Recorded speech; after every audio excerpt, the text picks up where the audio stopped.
வணக்கம், நான் உங்கள் Deena. Welcome back to Deena kitchen. எல்லோரும் எப்படி இருக்கீங்க? நல்லா இருக்கீங்களா? இன்றைக்கி நம்ம கிச்சனில் ஒரு அசத்தலான ஒரு சோயா மசாலா எப்படி ரெடி பண்ணுறது பார்க்க போகிறோம். அதே டைமில் சால்னா எப்படி பண்ணுறது பார்க்க போகிறோம்.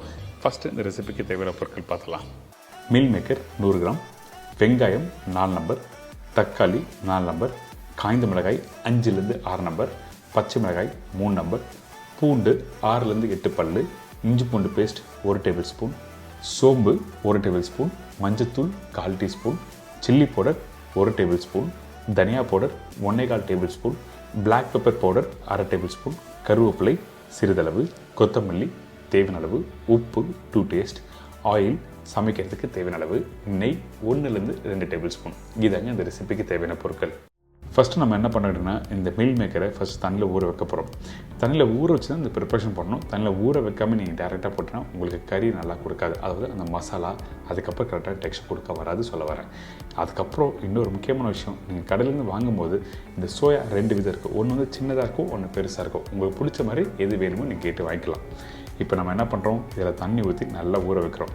குறைஞ்சபட்சம் ஒரு மணி நேரம் நல்லா ஊற வச்சுருங்க. தண்ணி நல்லா ஊறின பிறகு எடுத்து பார்த்தீங்கன்னா இந்த மாதிரி இருக்கும். அதுக்கு பிறகு நம்ம என்ன பண்ணிக்கிட்டோன்னா, இந்த மீல் மேக்கரை நல்லா தண்ணி புழிஞ்சிக்கணும். நல்லா புழிஞ்சிட்டு தான் அடுத்த ஸ்டேஜ் போகணும். எதுக்காக இந்த மாதிரி சொல்கிறேன் கேட்டிங்கன்னா, நீங்கள் இந்த தண்ணியோடு எடுத்து அப்படியே மசாலா போட்டு குக் பண்ணினா கண்டிப்பாக அந்த மசாலா இந்த மீல் மேக்கரில் இறங்காது. அதனால தான் நல்லா ஊறின பிறகு நல்லா புளிங்க. அதுக்கு பிறகு நீங்கள் மசாலாவை போட்டு குக் பண்ணும்போது சீக்கிரமாக வெந்துடும். அதே டைமில் நீங்கள் போட்ட மசாலா இதில் இறங்க ஆரம்பிக்கும். அதுக்கு பிறகு நீங்கள் எடுத்து சாப்பிட்டு பார்த்தீங்கன்னா சூப்பராக இருக்கும்.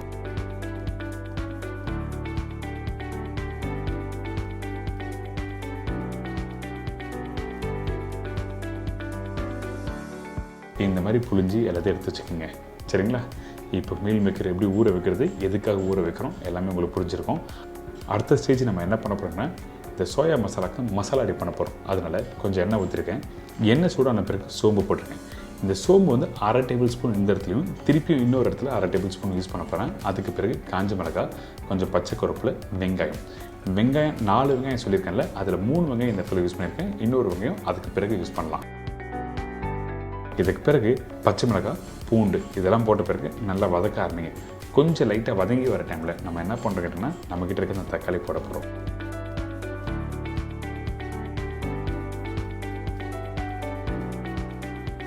இந்த வெங்காயம் அதே டைமில் ஒரு 50% அளவுக்கு வதங்கிடணும். அதுக்கு பிறகு தக்காளி போட்டிருக்கேன். இந்த தக்காளியும் அதே மாதிரி தான் 4 தக்காளியில் 3 தக்காளி யூஸ் பண்ணியிருக்கேன். இன்னொரு தக்காளி கடைசியாக யூஸ் பண்ண போகிறோம். இதுக்கு பிறகு கொஞ்சம் உப்பு, மஞ்சத்தூள்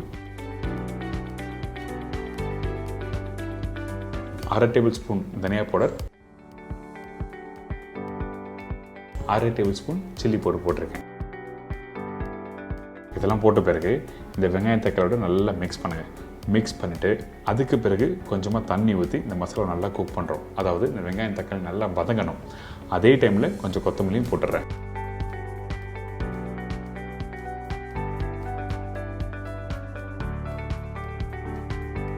தண்ணி ஊற்றின பிறகு இந்த மசாலா நல்லா மிக்ஸ் பண்ணுங்கள். நல்லா பச்சை வாசனை போகட்டும். அந்த பவுடர் மசாலாலாம் போட்டிருக்கல, இதெல்லாம் போன பிறகு இந்த வெங்காயம் தக்காளி நல்லா குக் பண்ணி முடிச்ச பிறகு கொஞ்சம் கெட்டியாகும். அதுக்கு பிறகு நம்ம என்ன பண்ணுறோம், சூடு ஆறின பிறகு மிக்சியில் போட்டு அரைக்க போகிறோம்.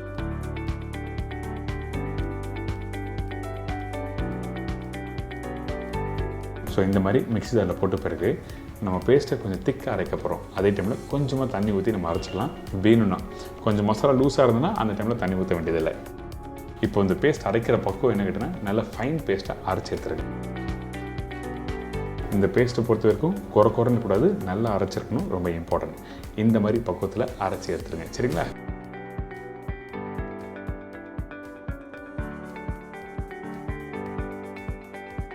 இதுக்கு பிறகு நம்ம என்ன பண்ணுறோம்னா, நம்மக்கிட்ட இருக்க அந்த மீல் மேக்கரை குக் பண்ண போகிறோம். அதுக்கு முன்னாடி இன்னொரு தாளிப்பு போடுறோம். அதாவது கொஞ்சமாக எண்ணெய், மீதி உள்ள சோம்பு போட்ட பிறகு நம்ம ஒரு வெங்காயம் எடுத்து வச்சோம் பார்த்தீங்களா, அந்த வெங்காயம் இந்த இடத்துல யூஸ் பண்ணுறேன். அந்த வெங்காயம் நல்லா பொடிசாக கட் பண்ணி வச்சுருக்க வெங்காயம் தான் இந்த இடத்துல போட்டிருக்கேன். அதுக்கு பிறகு கொஞ்சம் பச்சை கருவேப்பிலை. இந்த வெங்காயம் கொஞ்சம் லைட்டாக வதங்கி வர டைமில் நம்ம என்ன பண்ணுறோன்னா, இஞ்சி பூண்டு பேஸ்ட் போட போகிறோம்.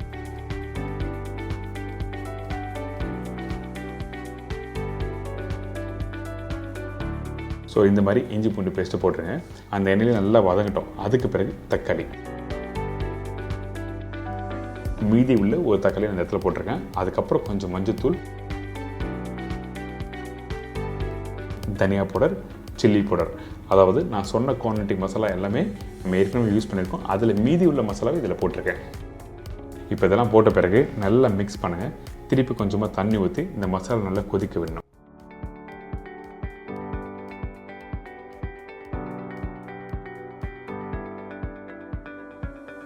இந்த மாதிரி கொதிச்சு வர டைமில் நம்ம ஏற்கனவே ரெடி பண்ணி வச்சுருக்க மீல் மேக்கர், இந்த மீல் மேக்கர் இதில் போட்டு நல்லா மிக்ஸ் பண்ண ஆரம்பிங்க.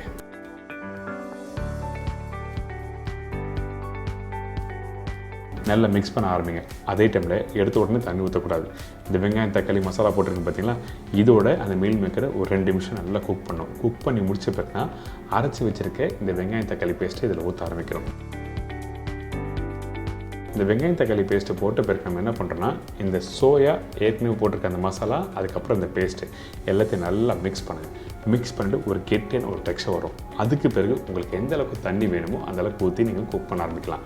அதாவது அந்த மீல் மேக்கர் வேகிறதுக்கு தேவையான அளவுக்கு தண்ணி ஊற்றணும், அதிகமான தண்ணியும் வேண்டாம். இப்போ நல்லா மிக்ஸ் பண்ணிவிட்டு கொஞ்சம் கொத்தமல்லி போடுங்க.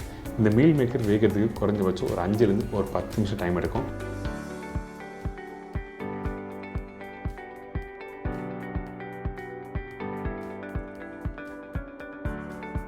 இதுக்கு பிறகு கொஞ்சம் உப்பு கொத்தமல்லி போட்டு நல்லா கொதிக்க விடுங்க. அதே டைமில் ஒரு மூடி போட்டு கரெக்டாக ஒரு 10 நிமிஷம் கழிச்சு ஓப்பன் பண்ணி பார்த்தீங்கன்னா இந்த மாதிரி கறி ரெடியாக இருக்கும். பார்த்தீங்களா, இப்போ ஆல்மோஸ்ட் ரெடி ஆகிடுச்சு. இப்போ எல்லாமே ரெடி ஆன பிறகு தான் கடைசியாக மிளகுத்தூள் கொஞ்சமாக போட்டு நெய் 2 டேபிள் ஸ்பூன் போட்டு கொஞ்சம் கொத்தமல்லி போட்டு ஃபினிஷ் பண்ணி எடுத்திங்கன்னா சூப்பராக இருக்கும். மிளகுத்தூள் போட்டு குக் பண்ணக்கூடாது, கடைசியாக தான் மிளகுத்தூள் போட்டு மிக்ஸ் பண்ணணும். சரிங்களா, இது ரொம்ப ரொம்ப இம்பார்ட்டன்ட். அப்படி முன்னாடியே போட்டிங்கன்னா அந்த டேஸ்ட் மாற ஆரம்பிச்சிடும். அதனால தான் கடைசியாக பண்ண சொல்கிறேன். இன்றைக்கி நம்ம சேனலில் இந்த சோயா கறி எப்படி பண்ணுறது சொல்லி கொடுத்துருக்கேன். கண்டிப்பாக ட்ரை பண்ணி பாருங்கள். அந்த கிரேவியோட டெக்ஸ்சர் பார்த்தீங்களா இந்த மாதிரி தான் இருக்கும் நீங்கள் வீட்டில் பண்ணுறதுக்கு.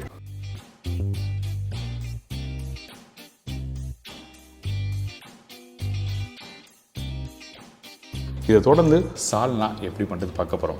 சால்னா நம்ம எப்போ போல் நீங்கள் நிறைய விதமாக பண்ணியிருப்பீங்க. இந்த சால்னாவில் கொஞ்சம் வேர்கள்லாம் போட்டு ஒரு அல்டிமேட்டான ஸ்டைலில் கொடுத்துருக்கேன். எல்லாருக்கும் பிடிக்கும். இப்போ இந்த சால்னாக்கு தேவையான பொருட்கள் பார்க்கலாமா? சால்னாக்கு தேவையான பொருட்கள்: தேங்காய் 3 பத்தை, வேர்க்கடலை 1 டேபிள் ஸ்பூன், உடச்ச கடலை 3/4 டேபிள் ஸ்பூன், வெங்காயம் 3 நம்பர், தக்காளி 2, காய்ந்த மிளகாய் 5லேருந்து 6 நம்பர், பச்சை மிளகாய் 1, இஞ்சி பூண்டு பேஸ்ட் 1 டீஸ்பூன், சோம்பு 1 டேபிள் ஸ்பூன், முழு கரம் மசாலா தாளிப்புக்கு தேவையான அளவு, மஞ்சத்தூள் 1/4 டீஸ்பூன், சில்லி பவுடர் 1 டீஸ்பூன், தனியா பவுடர் 1 டீஸ்பூன், கருவேப்பிலை தேவையான அளவு, கொத்தமல்லி தேவையான அளவு, உப்பு தேவைக்கேற்ற, ஆயில் குக் பண்ணுறதுக்கு தேவையான அளவு. இதாங்க இந்த சால்னாக்கு தேவையான பொருட்கள். ஃபஸ்ட்டு நம்ம என்ன பண்ணுறோம், இந்த சால்னாக்கு மசாலா ரெடி பண்ண போகிறோம். நம்ம நார்மலாக நிறைய விதமான மசாலா ரெடி பண்ணியிருப்பீங்க சால்னாக்கு. இது ரொம்ப ஈஸியான சால்னா. அதுவும் பர்டிகுலராக இதில் வேர்க்கடலை போட்டு பண்ணியிருக்கேன். இந்த வேர்க்கடலை போட்டு பண்ணும்போது உங்களுக்கு அந்த டேஸ்ட் உங்களுக்கு வந்து ஒரு ஷார்ப்பான டேஸ்ட் கொடுக்கும். ரொம்ப சூப்பராக இருக்கும். எண்ணெய் கொஞ்சம் ஊற்றிருக்கேன் இந்த கடாயில். இதுக்கு பிறகு சோம்பு, வேர்க்கடலை, காஞ்ச மிளகாய், பச்சை கருவேப்பிலை, தேங்காய் இதெல்லாம் போட்ட பிறகு இதை நல்லா வறுத்துருங்க.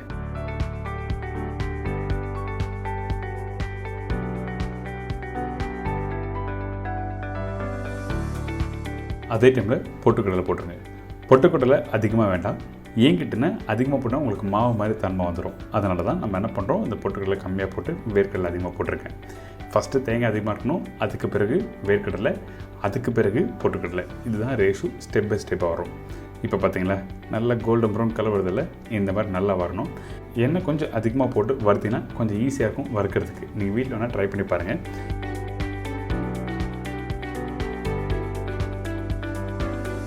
இந்த மாதிரி கலர் வந்த பிறகு அடுப்பு ஆஃப் பண்ணிவிட்டு அப்படியே அரைக்க வேண்டியதான். இப்போது மிக்ஸி ஜாரில் போட்டு கொஞ்சமாக தண்ணி போட்டிருக்கேன். போட்ட பிறகு இதை நல்லா ஃபைன் பேஸ்ட்டாக அரைச்சிருங்க.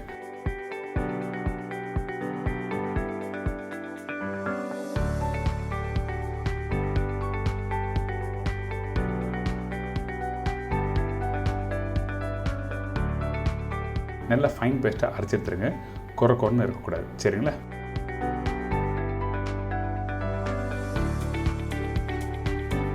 இப்போ பார்த்தீங்களா இந்த மசாலா நல்லா ஃபைன் பேஸ்ட்டாக அரைச்சி ரெடி பண்ணி வச்சுருக்கோம்.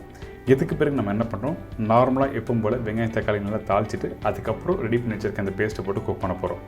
ஃபஸ்ட்டு நம்ம என்ன பண்ணுறோம், கொஞ்சமாக சோம்பு போடுறோம். இந்த இடத்துல அதிகமான சோம்பு வேண்டாம், நம்ம ஆல்ரெடி மசாலா யூஸ் பண்ணியிருக்கோம், அதனால் கொஞ்சமாக சோம்பு போட்டிருக்கேன். அதுக்கு பிறகு பட்டை, லவங்கம், ஏலக்காய், பிரிஞ்சி இலை இதெல்லாம் போட்ட பிறகு ஒரு பச்சை மிளகாய் 1/2 கட் பண்ணி போட்டிருக்கேன். போட்ட பிறகு கொஞ்சம் பொடிசாக கட் பண்ணி வச்சுருக்கேன் இந்த வெங்காயம் எப்படி ரெடி ஆகணும் கேட்டிங்கன்னா, கொஞ்சம் கோல்டன் ப்ரௌன் கலர் வரட்டும். அதுக்கு பிறகு இஞ்சி பூண்டு பேஸ்ட் போட்டு அடுத்த ஸ்டேஜ் போகலாம். அந்த வெங்காயம் வதங்காமல் இருந்தால் இனிப்பு தன்மை வரும். அதனால தான் வெங்காயம் இந்த மாதிரி வதக்கிட்டு அதுக்கப்புறம் இஞ்சி பூண்டு பேஸ்ட்டு போட்டு நல்லா சோத்தை பண்ணுறோம்.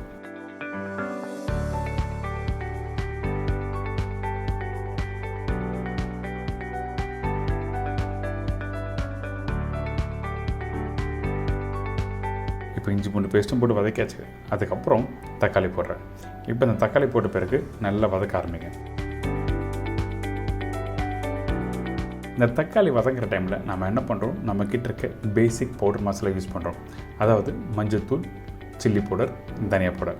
கொஞ்சம் சில்லி பவுடர் கம்மியாக போட்டிருப்பேன், தனியா பவுடர் கொஞ்சம் அதிகமாக போட்டிருப்பேன். அதே டைமில் ரொம்ப அதிகமான தனியா பவுடரும் வேண்டாம். இப்போ கொஞ்சம் உப்பு போட்டு இதை அப்படியே நல்லா மிக்ஸ் பண்ணுங்கள். ஃபஸ்ட்டு தண்ணி ஊற்றாமல் நல்லா அந்த மசாலா, வெங்காயம், தக்காளி நல்லா மிக்ஸ் ஆகட்டும். மிக்ஸ் ஆன பிறகு கொஞ்சமாக தண்ணி ஊற்றி இதை கொதிக்க விடுறோம்.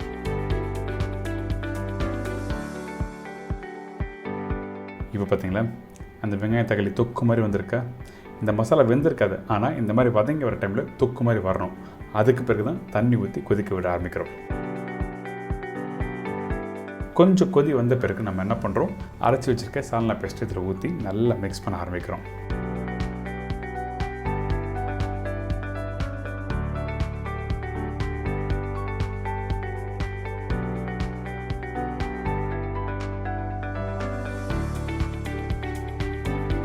மிக்ஸ் பண்ணிட்டு தேவையான தண்ணி ஊற்றி நல்லா கொதிக்க விட்டு இறக்குனா சால்னா ரெடி.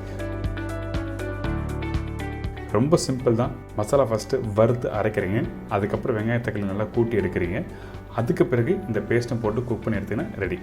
ரொம்ப சிம்பிள், ரொம்ப ஈஸி. கண்டிப்பாக ட்ரை பண்ணி பாருங்கள். முக்கியமாக இன்னொரு விஷயம் சொல்கிறேன், இந்த வேர்க்கடலாம் போட்டதுனால நல்லா கொதிக்கணும். கொதித்த பிறகு நீங்கள் சாப்பிட்டு பார்த்தீங்கன்னா சூப்பராக இருக்கும். அந்த மசாலா நல்லா வேகாமல் இருந்ததுன்னா கண்டிப்பாக வேர்க்கடலோட டேஸ்ட் வந்து உங்களுக்கு அந்த பச்சை வாசனை தெரிய வரும். நல்லா கொதித்து வரட்டும். அதுக்கப்புறம் கொத்தமல்லி போட்டு ஃபினிஷ் பண்ணியிருக்குன்னா ஒரு சூப்பரான சால்னா ரெடி.